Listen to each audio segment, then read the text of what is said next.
Hello everyone, this is Dr. Akif. Today we are going to talk about what are the various ECG changes in patients of stroke.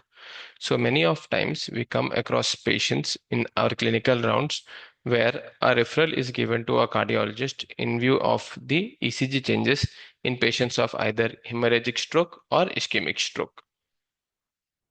So ECG changes which are associated is basically because of the raised intracranial pressure which is seen in patients of either both hemorrhagic as well as ischemic stroke, which leads to there is diffuse deep T inversions, which is often called as cerebral T waves, which is commonly observed.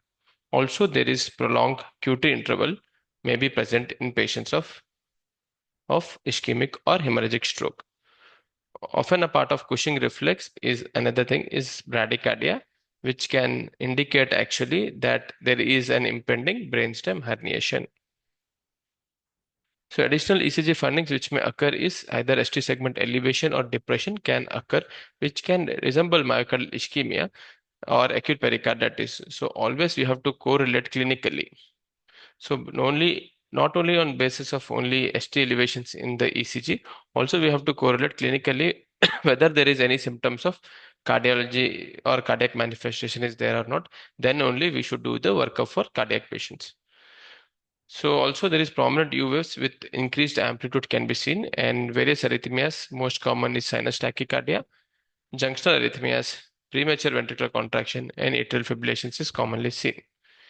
In certain patients, these electrical abnormalities may correlate with echocardiographic regional wall motion abnormalities. That means also there will be RWMA, that is decrease in the movement of certain territory of the left ventricle, which is a phenomena referred to as neurogenic shunt myocardium. So what are the causes of ECG changes? So why this ECG changes occurs?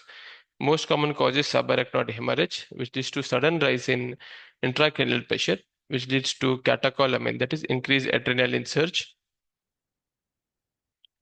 And this adrenaline surge leads to cardiac electrical instability. Next is intraparenchymal hemorrhage, that is hemorrhagic stroke. Acute bleeding causes rapid rise in intracranial pressure, also elevating and autonomic dysregulation.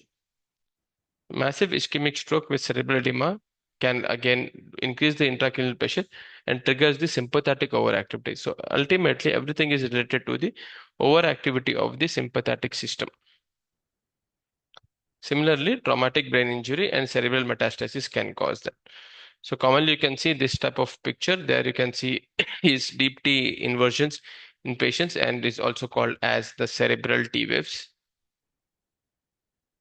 which is the most common findings in patients of hemorrhagic stroke or subarachnoid hemorrhage. And also QT, you can see here, this is grossly prolonged QT prolongation you can see here. So this is prolongation is seen in this patient. Thank you.